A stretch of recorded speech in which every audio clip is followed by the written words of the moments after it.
Good morning बच्चों। मैं Radhika institute of teacher training से दीपा ठाकुर। आज मैं आप लोगों के लिए लेकर आई हूँ भारत में निर्देशन संबंधी परेशानियाँ।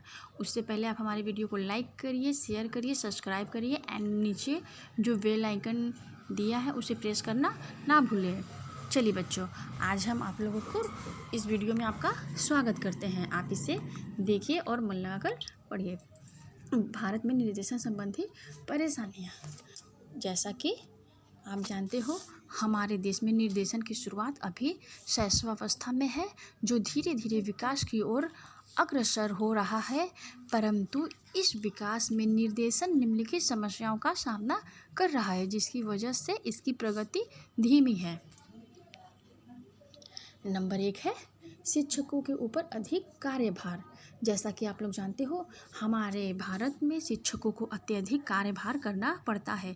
अध्यापन कार्य के अलावा अध्यापक को अन्य कार्य इतने करने पड़ते हैं कि वह किसी और कार्य के लिए अपना समय नहीं बचा सकता। शिक्षकों के अध्यापन कार्य में ही इतना रहता है, शिक्षकों के ऊपर इतना अध्यापन कार्य रहता है कि वे उसी कार्य को कुशलतापूर्वक संपन्न नहीं कर पाते, तो और कार्य कैसे कर सकते हैं। दूसरी तरफ यहाँ पर एक कमी ये भी है कि साधारणतः 1 और 40 का अनुपात होता है। जैसे हमारे यहाँ एक शिक्षक पर 40 छात्रों को निर्देशित करेगा, यह कल्पना से बाहर की बात है।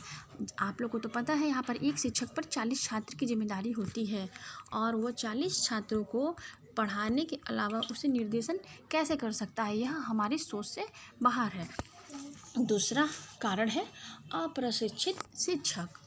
हमारे देश में प्रशिक्षित शिक्षकों के अभाव के कारण ज़्यादातर छात्र को अत्यधिक कठिनाइयों का सामना करना पड़ता है, क्योंकि निर्देशन देना जन सामान्य का कार्य नहीं है। यह कार्य तो अत्यंत योग्य, प्रशिक्षित तथा धैर्यशील व्यक्तियों के द्वारा संपन्न किया जाना चाहिए, क्योंकि निर्देशन प्रक्रिया में जरा सी असावधानी एक मनुष्य के संपूर्ण जीवन को ही बदल सकती है।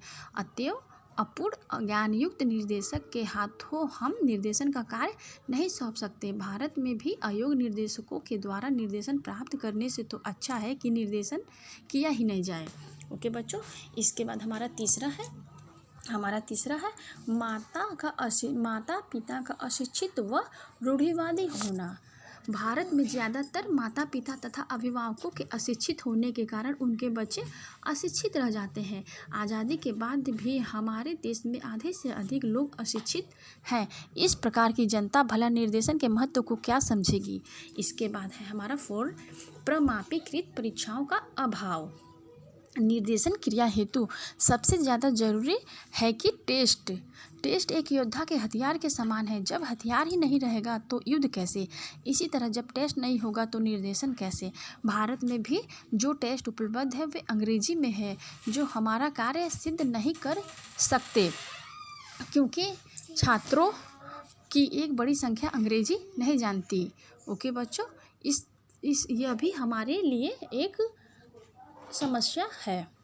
नंबर 5 है विद्यालयों की आर्थिक स्थिति खराब होना। भारत में 100% विद्यालयों की आर्थिक स्थिति अत्यंत दयनीय है। कुछ स्कूलों की दशा तो इतनी खराब है कि वह अध्यापकों का वेतन समय पर नहीं दे पाते। इस अवस्था में यह उम्मीद करना कि ये विद्यालय निर्देशन क्रिया में होने वाले व्यय का भार भी वहन कर सके, ये तो व्यर्थ ही होगा।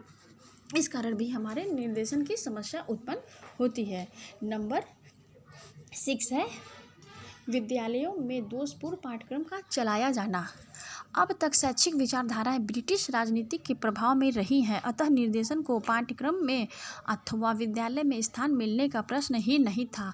अतः स्वतंत्र भारत में बेसिक शिक्षा तथा बहुउद्देशीय विद्यालयों का विकास हो रहा है, किंतु इन विद्यालयों में ज्ञान की समस्त शाखाओं के अध्यापन की व्यवस्था नहीं है। फलतः छात्रों को उनकी योग्यता, क्षमता तथा रुचि के अनुसार शिक्षा नहीं दी जा सकती। उदाहरण के लिए इंजीनियर या टेक्निकल व्यवसायों हेतु विद्यालयों में क्या निर्देशन दिया जा सकता है, जहाँ पर गणित, भौतिक विज्ञान या रसायन विज्ञान के अध्ययन की सुविधा नहीं रहती। ओके बच्चों, इसके बाद हमारा नेक्स्ट टॉपिक है नंबर 7 राष्ट्रभाषा हिंदी की शोचनीय दशा। भारत में विभिन्न भाषाएं बोली जाती है, प्रत्येक राज्य की अपनी अपनी अलग भाषा है। इतना ही नहीं, एक राज्य में कई कई भाषाएं देखी जाती है। अगर यह कहा जाए कि विभिन्न भाषाओं की उपस्थिति के कारण यह देश एक महाद्वीप है तो अतिशयोक्ति न होगा। इस प्रकार एक राज्य का रहने वाला निर्देशक दूसरे राज्य में जाकर सफलतापूर्वक कार्य नहीं कर सकता, जैसे पश्चिम बंगाल से आए हुए कैरियर मास्टर उत्तर प्रदेश अथवा राजस्थान में निर्देशन कार्य सफलतापूर्वक नहीं कर सकते, क्योंकि पश्चिम बंगाल से आए निर्देशक न भाषा समझ सकता है और न छात्र ही उसकी भाषा समझ पाएगा। जैसे किसी अलग शहर से या किसी दूसरे देश से अगर लोग वहाँ से कोई निर्देशक आएगा और भारत में शिक्षा देगा तो यहाँ के लोग उसकी भाषा नहीं समझ पाएंगे और वो जो निर्देशक होगा वो हमारे देश के बच्चों की भाषा नहीं समझ पाएगा। यह भी एक समस्या बनी हुई है।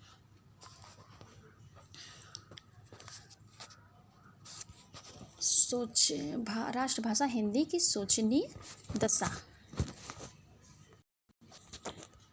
बच्चों यहाँ पर इसको सही कर लीजिएगा, ये वाला स होगा। ओके बच्चों, इसको आप लोग सही कर लीजिएगा। उसके बाद अगला नंबर है 8, सूचना संकलन तथा विश्लेषण संबंधी तकनीकी का अभाव। भारतीय स्कूलों में न तो स्कूल स्तर पर ही और न जिला या प्रांतीय स्तर पर ही कोई ऐसी संस्था है जो छात्रों के संबंध में जरूरी सूचनाएं संग्रहित करे तथा संकलित सूचनाओं का विश्लेषण छात्रों की क्षमता तथा योग्यता का पता लगाने को करे।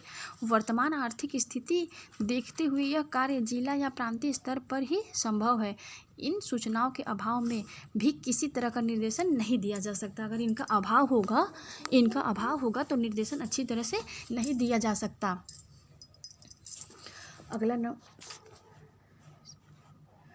नंबर है हमारा 9, दोषपूर्ण परीक्षा पद्धति। हमारे देश में ज़्यादातर छात्रों को रोजगार इसलिए नहीं मिल पाता क्योंकि भारत के विद्यालयों में अपनाई जाने वाली परीक्षा पद्धति व्यावसायिक मानदंडों को पूरा नहीं कर पाती। विद्यार्थी कतिपय सवालों के जवाब कंठस्थ कर देते हैं और उत्तीर्ण हो जाते हैं। उन्हें परीक्षा पास करने हेतु किसी विशेष योग्यता या क्षमता की ज़रूरत नहीं पड़ती। इसलिए भी हमारे यहाँ की परीक्षा दोषपूर्ण है। ओके बच्चों, यह हमारे निर्देशन के लिए एक समस्या है। उसके बाद है जाति प्रथा। हमारे देश में निर्देशन के लक्ष्यों को प्राप्त करने में जाति प्रथा प्रमुख रूप से बाधक है।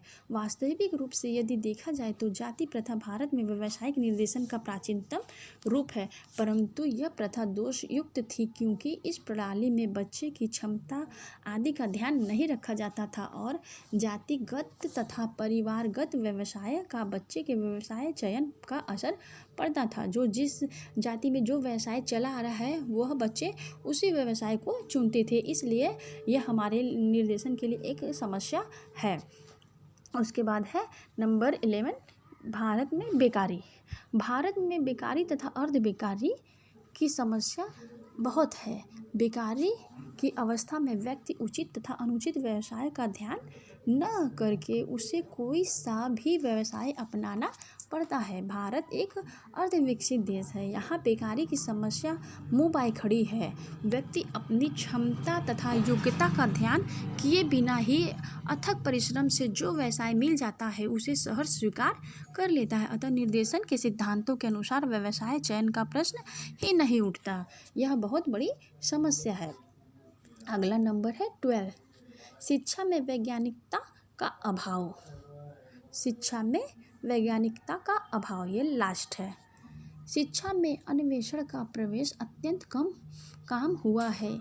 इस कारण भी भारत में अभी निर्देशन सफलतापूर्वक कार्य नहीं कर रहा है। ओके बच्चों, आज हम अपने वीडियो को यहाँ पर एंड करते हैं। कल हम आप लोगों के लिए दूसरा वीडियो लेकर आएंगे निर्देशन से संबंधित। Thank you.